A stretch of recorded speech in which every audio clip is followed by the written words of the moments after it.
On June 8, 1989, the quiet suburb of Richmond, Vancouver was shaken by a grim discovery. In the backyard of an abandoned house, a worker stumbled upon the lifeless body of Cindy James, a 44-year-old nurse. Her hands and feet were tied behind her back, a nylon stocking was wrapped around her neck, and she had been dead for nearly 2 weeks. Cindy had spent 7 years reporting terrifying incidents, harassment, break-ins, and attacks. Yet no one was ever caught.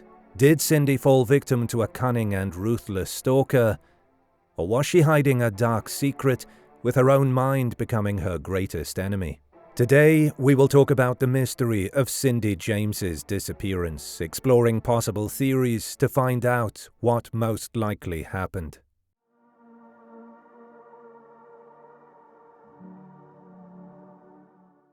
Cynthia Elizabeth Hack, also known as Cindy, was born on June 12, 1944, in Canada. Her father, Otto, was a retired Air Force colonel, and her mother, Tilly, stayed at home to care for the family. Cindy was the oldest of 6 children and grew up in the suburbs of Vancouver, British Columbia. She was known for her kindness, warmth, and sense of humor. As a young girl, Cindy dreamed of helping others. She was shy but always caring. At 18, Cindy moved to Vancouver to pursue her dream of becoming a nurse. She enrolled in a nursing program where one of her tutors, a 39-year-old psychiatrist named Roy Makepeace, took a special interest in her. But there was a problem. Roy was already married. Despite this, the two began a secret relationship. In 1966, Roy divorced his wife and married Cindy, a decision that shocked her family. Cindy's parents didn't even know she was engaged. Concerned about their daughter's well-being, they wrote a letter to Roy accusing him of taking advantage of Cindy. However, Roy quickly realized the truth. Cindy had written the letter herself and read it to him as if it came from her parents. Why would she do such a thing? It was a glimpse into the personal struggles Cindy was facing. Roy, deeply in love, forgave her, but it was the beginning of a troubling pattern. As the years went on, Cindy's behavior became increasingly erratic. She would sometimes scream at Roy without any clear reason, and even told her friends that he was violent toward her, claims Roy strongly denied. Their once happy marriage grew tense and strained. By mid-1982, the relationship had reached its breaking point. Cindy left Roy after 16 years of marriage. The divorce process went smoothly, as the couple had no children. Cindy moved into a new apartment and hoped for a fresh start. Just 4 months after the separation, in October 1982, Cindy's life took a terrifying turn. She started receiving threatening phone calls. At first, it was unsettling. Living alone in a new apartment made even one disturbing call unnerving. But it didn't stop there. The anonymous caller didn't just call once or twice. They called constantly, even in the middle of the night. Sometimes the caller would threaten her life. Other times they would simply breathe heavily into the phone, saying nothing at all. Cindy was scared, and the phone calls marked the beginning of a nightmare that would haunt her for years to come. One evening as she sat in her living room, Cindy felt like someone was watching her. The feeling was so strong that she got up and closed the curtains. A few seconds later, the phone rang. She picked it up, and the same dark, raspy voice said, "Don't think pulling the drapes means I don't know you're in there." The caller always knew her name, which meant this wasn't a random stranger. Whoever it was, they knew exactly who she was. Scared and unsure of what to do, Cindy called the police. Investigators came to her apartment, but they had no clues to follow. No fingerprints, no evidence. All they could do was tell Cindy to be careful and to keep a diary of anything strange that happened. 3 days later, Cindy went out for dinner with her friend Agnes Woodcock. When they returned to Cindy's home that evening, they were shocked. The front door was wide open, a window had been shattered, and the pillows on Cindy's bed were slashed to pieces. On the bedside table was something even more chilling, a key to her front door. Someone had been inside, and they had left a message. In the weeks that followed, things only got worse. Cindy began hearing footsteps outside her house late at night. Her porch lights were frequently smashed, and her phone lines were cut. Notes made from magazine clippings began appearing on her doorstep, each one more threatening than the last. Dead cats were left in her backyard, hanging from wires with messages that said, "You're next." One day, Cindy found a package of raw meat delivered to her home. Another time, she discovered her beloved dog, Heidi, trembling in fear with a cord tied tightly around her neck. Someone had tried to strangle her. Cindy was now convinced that whoever was tormenting her wasn't just trying to scare her, they wanted her dead. Cindy reported every incident to the police, but each time, the intruder left no evidence behind. No fingerprints, no DNA, nothing. It was as if the person had vanished without a trace. Because of this, the police began to doubt Cindy's story. They wondered if she was really being stalked, or if she was making it all up for attention. Their suspicions grew because the attacks always seemed to happen when the police weren't around. Every time they placed surveillance on Cindy's home, nothing happened. But as soon as they left, the terror would start again. The mysterious phone calls continued to torment Cindy James, but something strange kept happening. The calls only came when the police weren't tapping her phone. Was her stalker somehow watching the police too? One of the officers on the case, Patrick McBride, took a special interest in Cindy. He regularly checked in on her and eventually offered to move into her spare bedroom to keep her safe. Cindy agreed, hoping that having a police officer in the house would scare off her tormentor. At first, things seemed better with Pat living under her roof, but soon their relationship became more than just professional. They started dating. Despite this, the attacks didn't stop. Whoever was tormenting Cindy kept cutting her phone lines and sneaking around her house. Pat's on-again, off-again presence didn't help either. When he was away, Cindy was left vulnerable. Eventually, Pat proposed to Cindy, but she declined and asked him to move out. Even though they ended their romantic relationship, they stayed close friends. Just a month after Cindy found her home vandalized with slashed pillows, the police spotted someone suspicious near her house. Her ex-husband, Roy Makepeace. Roy was parked behind Cindy's home late at night. When questioned, he claimed he was there to keep an eye on her and make sure she was safe. But Cindy had no idea he was watching her. Not long after, Roy asked Cindy to move back in with him. Once again, she said no. In January 1983, Cindy's friend Agnes Woodcock stopped by her house. To her horror, she found Cindy outside, crouched on the ground with a nylon stocking tied tightly around her neck. Agnes rushed to help her and removed the stocking so Cindy could breathe. Shaking with fear, Cindy explained that she had been walking to her garage when someone crept up from behind and strangled her. In the chaos, she didn't see their face, only a quick glimpse of white sneakers as the attacker fled. Terrified, Cindy decided to take drastic steps to protect herself. She moved to a new house, painted her car a different color, and even changed her last name, hoping to leave her past behind and escape her stalker. For a while, it seemed to work. The phone calls stopped, and the strange threats disappeared. Cindy even took a vacation to relax and clear her mind, finally believing the nightmare was over. But when she returned home, any hope of peace was shattered. Waiting for her at her workplace was another handmade note. It had just two chilling words: "Welcome back."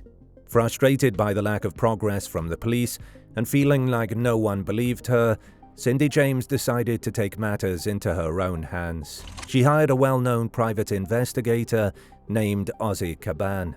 Ozzy took Cindy's fears seriously. He installed a panic button in her home and gave her a two-way radio since her phone lines were often cut. He promised to protect her, but as time went on, even Ozzy began to have doubts.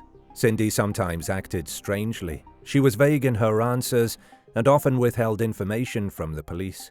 Some believed she was doing this because her stalker had threatened her family and she was scared for their safety. Ozzy's doubts vanished in 1984. Late one night, strange noises came through the two-way radio he had given Cindy. It sounded like a struggle. Fearing for her life, Ozzy rushed to her house. What he found was horrifying. Cindy was lying in the hallway, barely conscious. A knife had been driven through her hand, pinning it to the floor. Attached to the knife was a note that read, "Now you must die." Her pulse was weak, but she was alive. When she finally regained consciousness, Cindy told the detectives what little she could remember. Someone had injected her with something, and everything went black after that. But the police didn't believe her. To them, it was just another story. They didn't even bother to check for fingerprints. In their minds, Cindy's attacker didn't exist. They thought she was lying. Ozzy, however, was convinced. He didn't believe Cindy could have staged such a brutal scene on her own. Her family agreed. They believed her stalker was a clever, calculated man who knew exactly how to torment her while staying out of sight. Whoever he was, he had a plan to make everyone think Cindy was losing her mind, and it was working.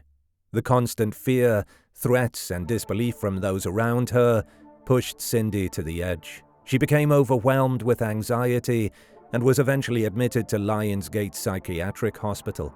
After 5 days of treatment, doctors determined she was no longer a danger to herself and she was released. Hoping to find peace, Cindy moved once again, this time to Richmond. But the nightmare was far from over.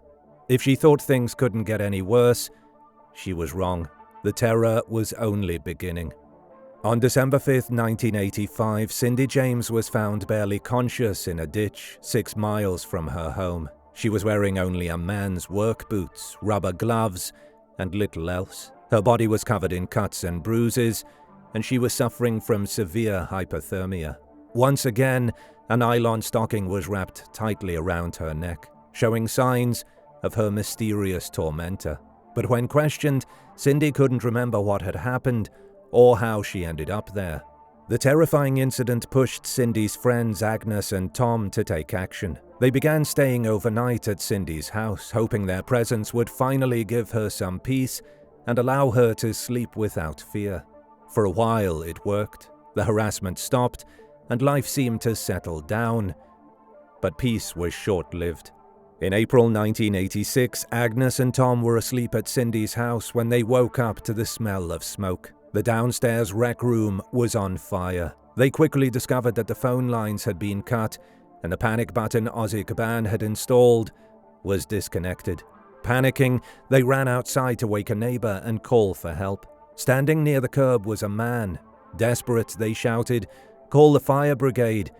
But instead of helping, the man turned and ran off into the night.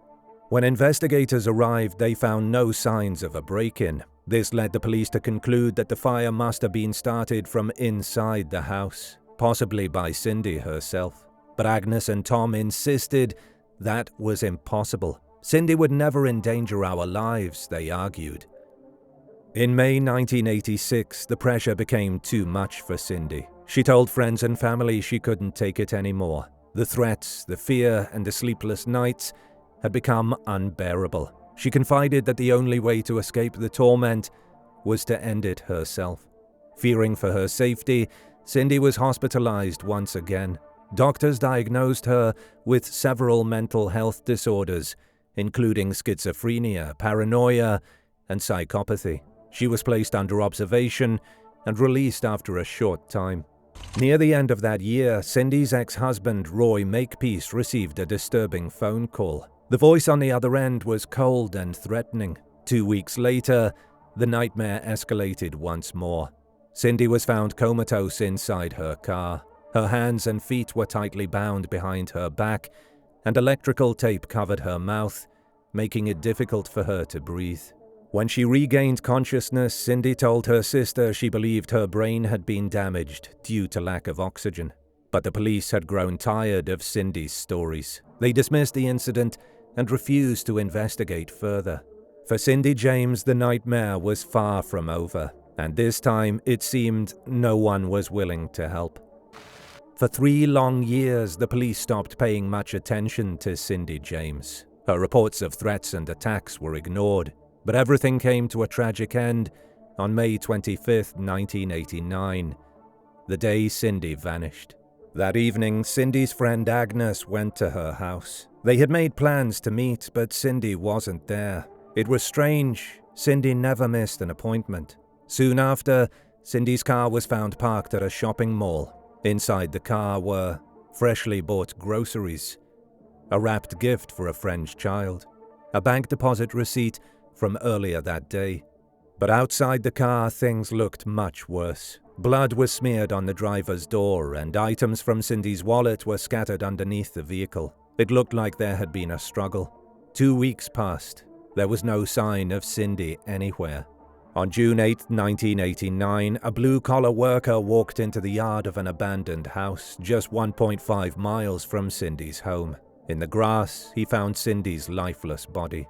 Her hands and feet were tightly hog-tied behind her back, and a nylon stocking was wrapped around her neck. But this time, she wasn't breathing. Cindy had been dead for 2 weeks.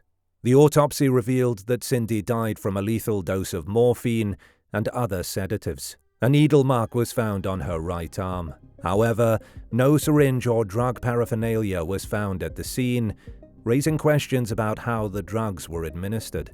Detectives ruled that Cindy had either ended it herself or accidentally overdosed while staging another fake attack. However, the coroner didn't agree, and the mystery of Cindy James remains unsolved to this day.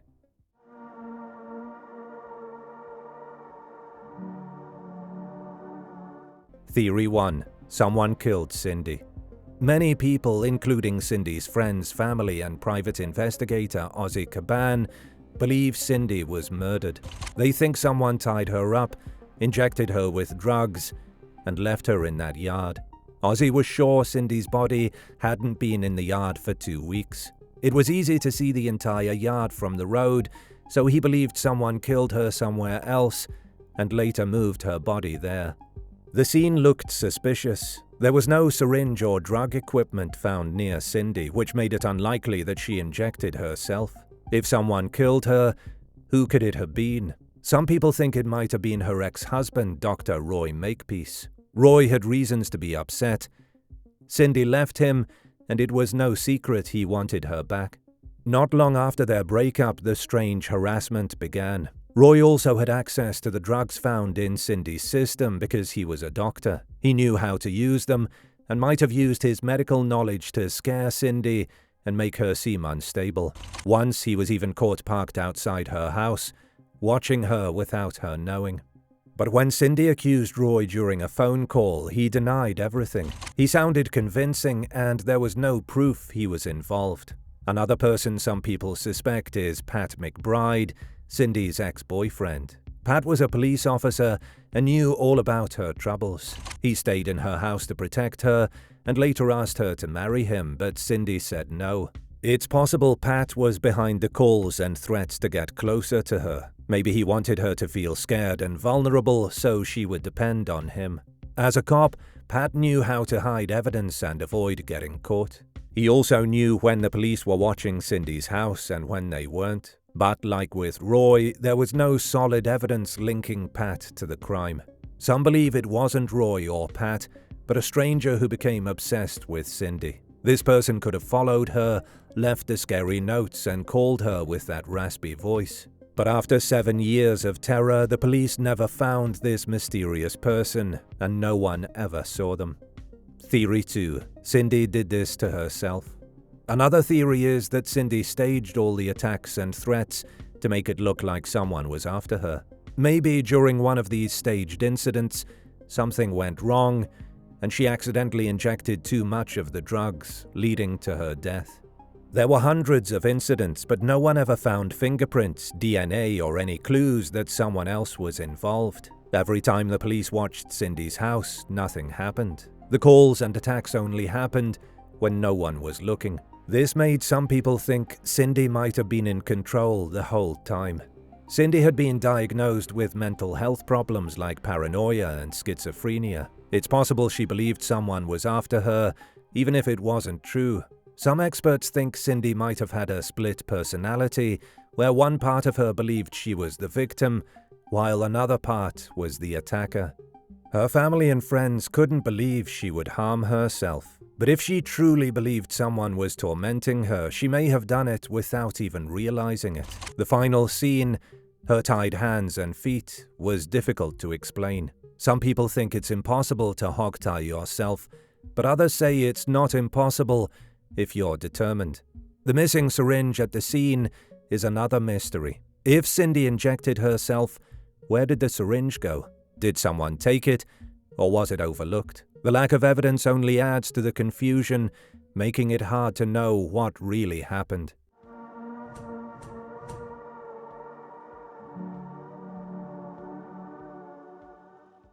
The most likely explanation for Cindy James's death revolves around a tragic combination of her mental health struggles and the possibility that she ended her life in a staged manner. Despite years of reported threats and attacks, the absence of physical evidence supporting the existence of an external tormentor points to the idea that Cindy's own mental health issues were central to the situation. Her private investigator, Ozzy Caban, observed that Cindy's behavior during the investigations was often evasive, noting she wouldn't tell them the entire story. She would be evasive, she would withhold information, and she simply would not act as a normal victim would act. And I can see where a police officer would have a tremendous amount of problem believing her story.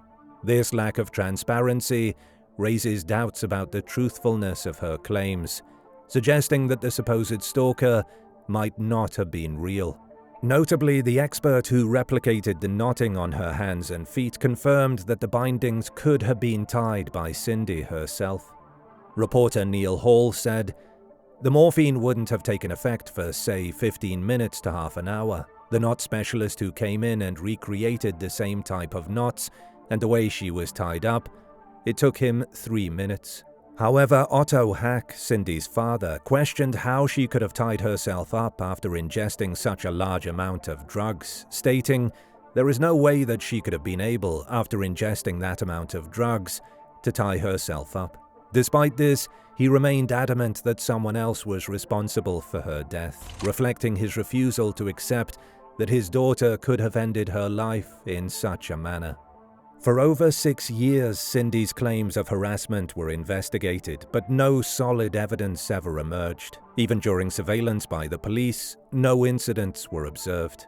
One particular event involved a fire Cindy claimed was set by her tormentor. However, an investigation revealed that the fire likely started from inside the house, and no external perpetrator was found. Police considered charging Cindy for staging the fire, but her psychiatrist intervened, asserting that Cindy was too fragile to face criminal charges. This further reinforces the idea that Cindy may have been fabricating or exaggerating incidents, possibly as a cry for help or due to her deteriorating mental state. Cindy's own writings suggest that she was deeply troubled. As she wrote in her diary, "They say I'm doing this to myself. I think my best option is to end my life." This reflection points to the possibility that Cindy, overwhelmed by her psychological struggles, may have orchestrated a complex plan to make her death appear as if it were the result of external forces. Given her history of self-inflicted injuries, her mental health diagnoses, and the lack of external evidence linking anyone to her death, it seems likely that Cindy's tragic end was a result of her own actions, though undoubtedly influenced by her severe psychological distress. A 40-day inquest in 1990 concluded that Cindy died from an unknown event. No definitive cause of death was established, and the case was closed without charges. In the end, we may never know the full truth. Cindy's case remains a tragic mystery, a story of fear, pain, and a search for answers that still haunts us today.